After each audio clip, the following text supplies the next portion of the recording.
Chapitre 92. Jésus et Marthe à Capharnaüm. En sueur et couvert de poussière, Jésus, avec Pierre et Jean, rentre dans la maison de Capharnaüm. Il a à peine mis le pied dans le jardin, se dirigeant vers la cuisine, que le maître de maison l'appelle familièrement en lui disant « Jésus, elle est revenue, cette dame dont je t'ai parlé à Bethsaïda. Elle est revenue te chercher. Je lui ai dit de t'attendre, et je l'ai conduite là-haut, dans la chambre du haut. » « Merci, Thomas, j'y vais tout de suite. S'il vient d'autres personnes, fais-les attendre ici. » Jésus monte lestement l'escalier sans même enlever son manteau. Sur la terrasse où l'escalier aboutit se trouve immobile Marcelle, la servante de Marthe. « Oh, notre maître, ma maîtresse est là, à l'intérieur. Elle t'attend depuis tant de jours, » dit la femme en s'agenouillant pour vénérer Jésus. « Je m'y attendais. Je vais tout de suite la trouver. Dieu te bénisse, Marcelle. » Jésus lève le rideau qui protège contre la lumière encore violente, bien que le crépuscule soit très avancé et enflamme l'air, et paraît embraser les maisons blanches de Capharnaüm par la réverbération rouge d'un énorme brasier. Dans la pièce, toute voilée et enveloppée de son manteau, assise près d'une fenêtre, se trouve Marthe. Peut-être regarde-t-elle une anse du lac où plonge une avancée d'une colline boisée. Peut-être ne regarde-t-elle que ses pensées. Elle est sûrement très absorbée au point qu'elle n'entend pas le léger bruit des pas de Jésus qui s'approche, et elle sursaute quand il l'appelle. « Ô maître !» s'écrie Marthe, et elle se jette à genoux, les bras tendus, comme pour demander de l'aide.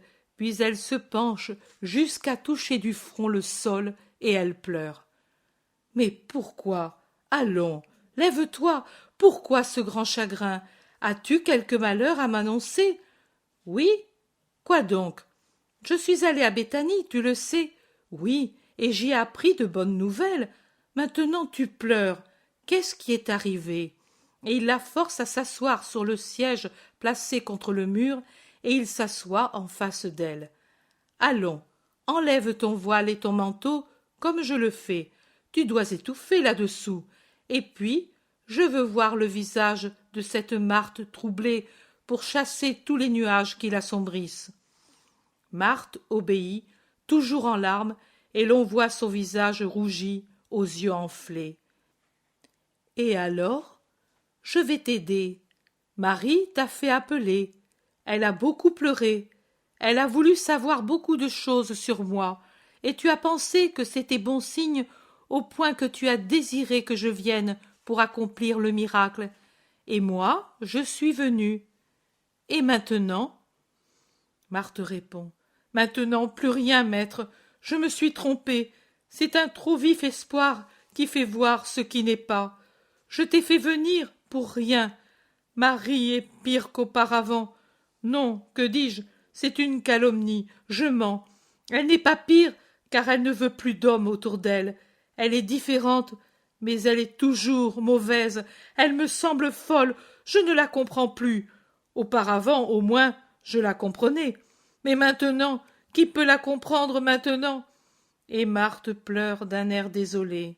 « Allons, calme-toi, et dis-moi ce qu'elle fait. Pourquoi est-elle mauvaise? Elle ne veut donc plus d'hommes autour d'elle. Je suppose donc qu'elle vit retirée dans sa maison. Est-ce ainsi? Oui, c'est bien. C'est très bien. Elle t'a désiré auprès d'elle comme pour se défendre de la tentation. Ce sont tes paroles. En empêchant les relations coupables, ou même simplement ce qui pourrait amener à de coupables relations, c'est un signe de bonne volonté. »« Tu l'affirmes, maître? Crois-tu vraiment qu'il en est bien ainsi? » ?»« Mais bien sûr. En quoi alors te semble-t-elle méchante? Raconte-moi ce qu'elle fait. » Voilà. Marthe, un peu plus rassurée par la certitude de Jésus, parle avec plus d'ordre. « Voilà. Depuis que je suis venue, Marie n'est plus sortie de la maison et du jardin, pas même pour aller en barque sur le lac, et sa nourrice m'a dit que même auparavant elle ne sortait pour ainsi dire plus. C'est depuis la Pâque qu'elle semble avoir commencé de changer. Cependant, Avant ma venue, il venait encore des personnes la voir, et elle ne les renvoyait pas toujours. Parfois elle donnait l'ordre de ne laisser entrer personne, et cela paraissait un ordre qui devait durer. Puis elle arrivait à frapper les serviteurs, prise d'une injuste colère, lorsque, accourant au vestibule parce qu'elle avait entendu les voix des visiteurs, elle voyait qu'ils étaient déjà partis. Depuis ma venue, elle ne l'a plus fait.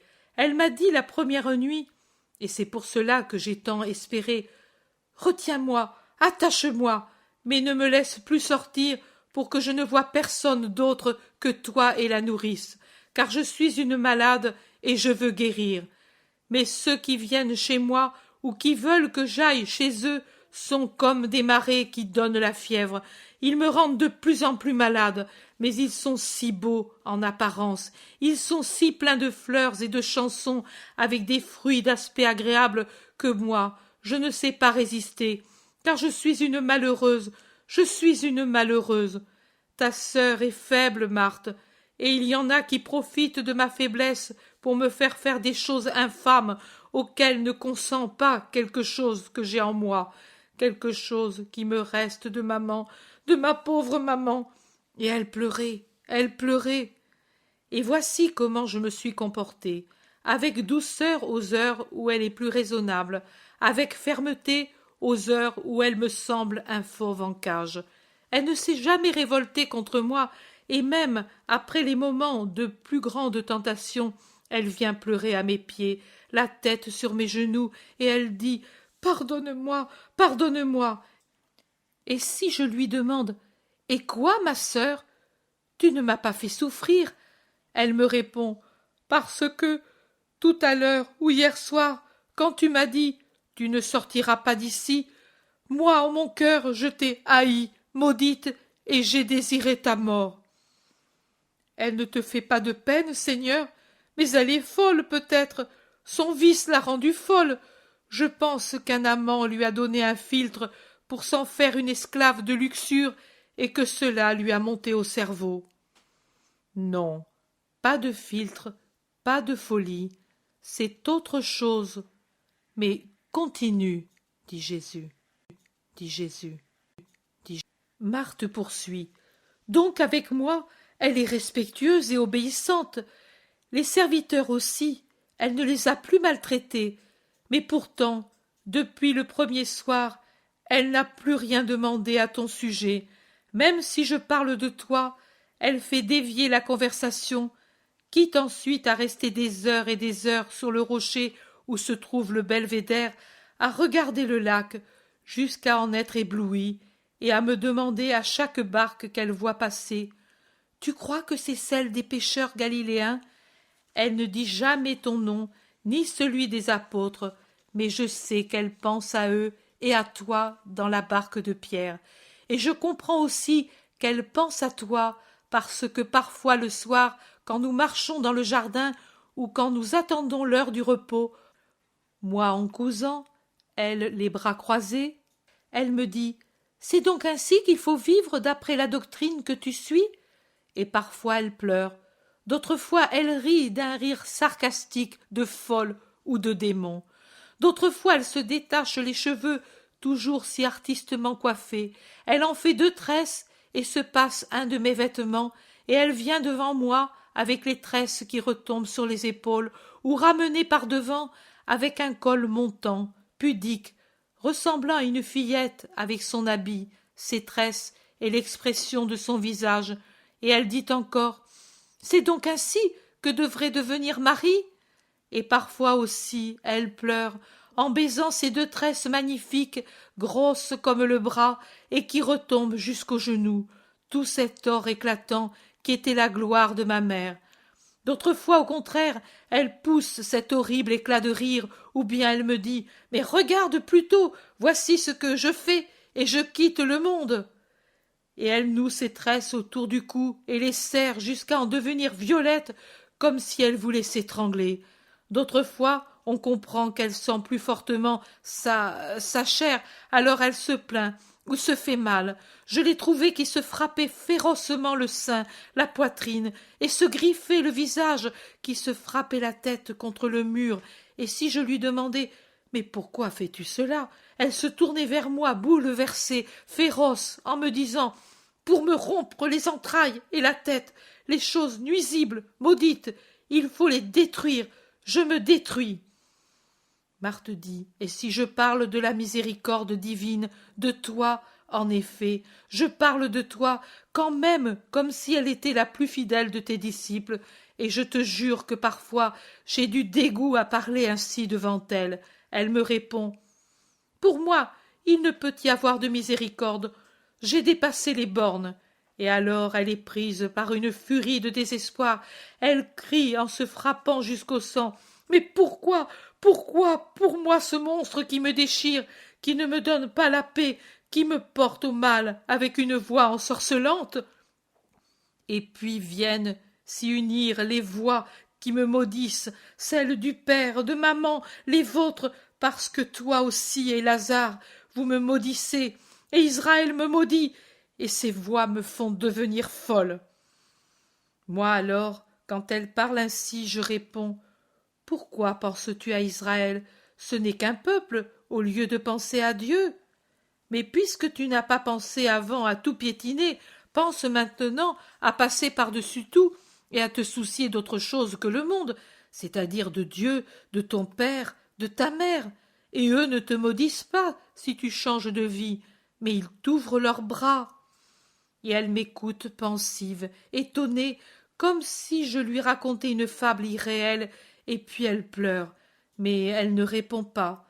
Parfois, au contraire, elle commande aux serviteurs des vins et des drogues, et elle boit et mange tous ces produits, et elle explique « C'est pour ne pas penser. » Maintenant, depuis qu'elle sait que tu es sur le lac, elle me dit toutes les fois qu'elle s'aperçoit que je viens vers toi « Un jour ou l'autre, je viendrai moi aussi. » Et riant de ce rire, qui est une insulte pour elle-même, elle dit pour finir « Ainsi au moins, l'œil de Dieu tombera aussi sur le fumier. » Mais je ne veux pas qu'elle vienne, et maintenant j'attends pour venir que, lassée par la colère, le vin, les larmes, partout, elle s'endorme épuisée.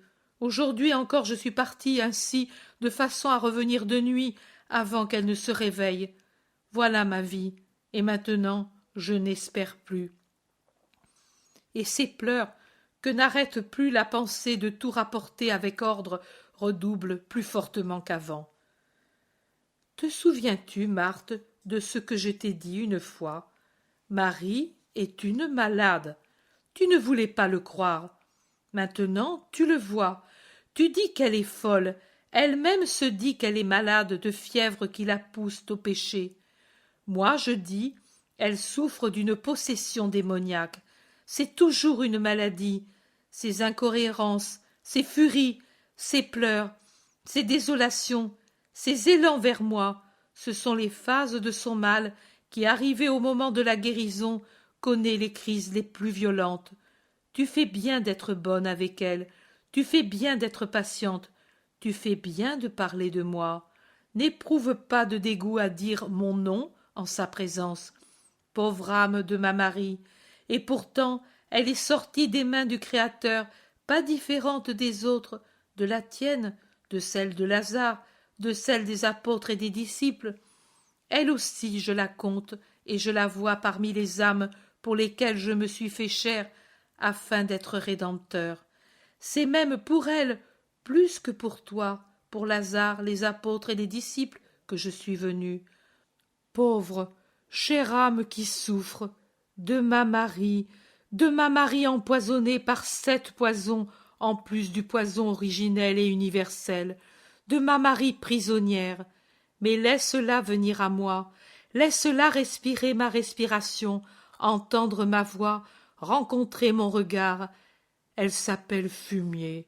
Ô pauvre chère âme, des 7 démons qu'elle a en elle, le moins fort est celui de l'orgueil.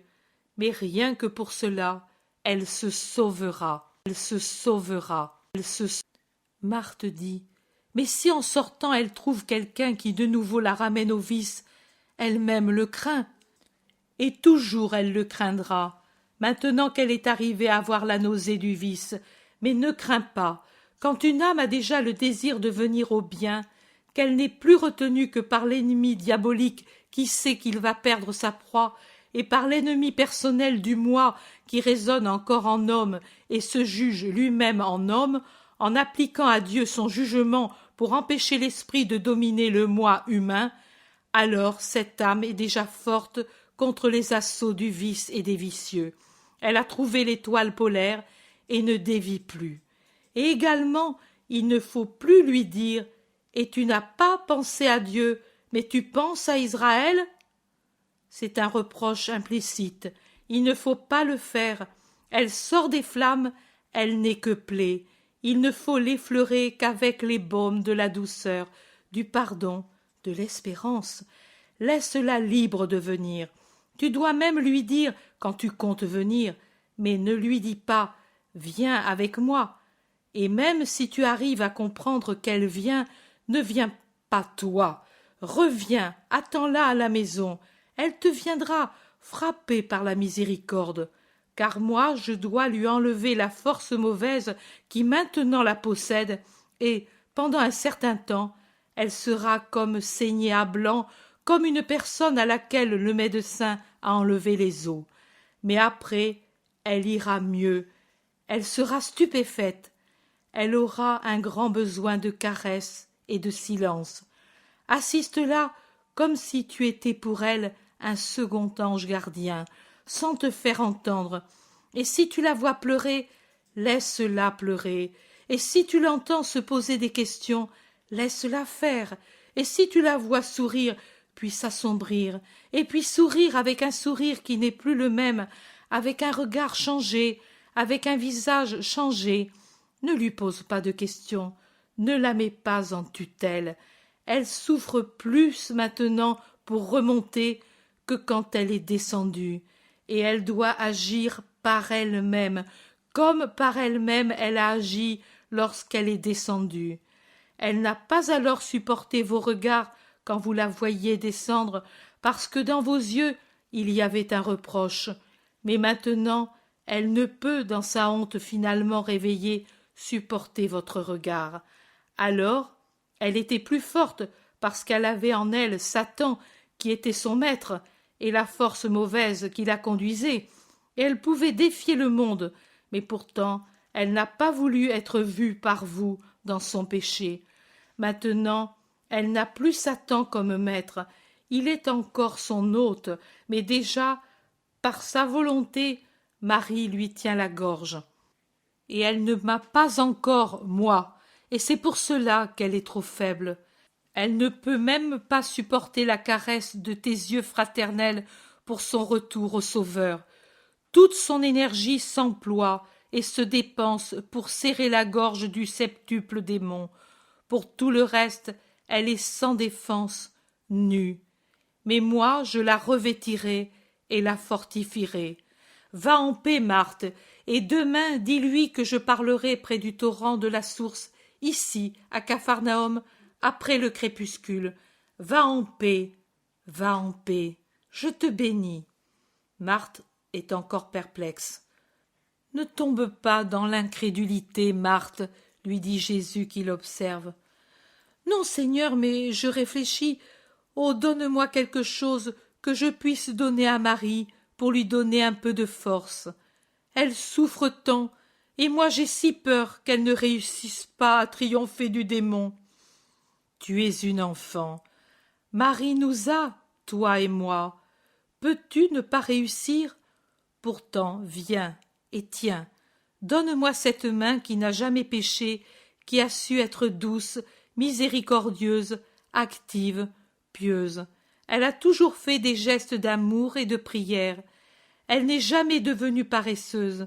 Elle ne s'est jamais corrompue. Voilà, je la tiens dans les miennes pour la rendre plus sainte encore. Lève-la contre le démon, et lui ne la supportera pas. Et prends cette ceinture qui m'appartient. Ne t'en sépare jamais, et à chaque fois que tu la verras, dis-toi à toi-même, plus forte que cette ceinture de Jésus et la puissance de Jésus, et avec elle on vient à bout de tout, démons et monstres. Je ne dois pas craindre. Es-tu contente, maintenant? Ma paix soit avec toi. Va tranquille. Marthe le vénère et sort.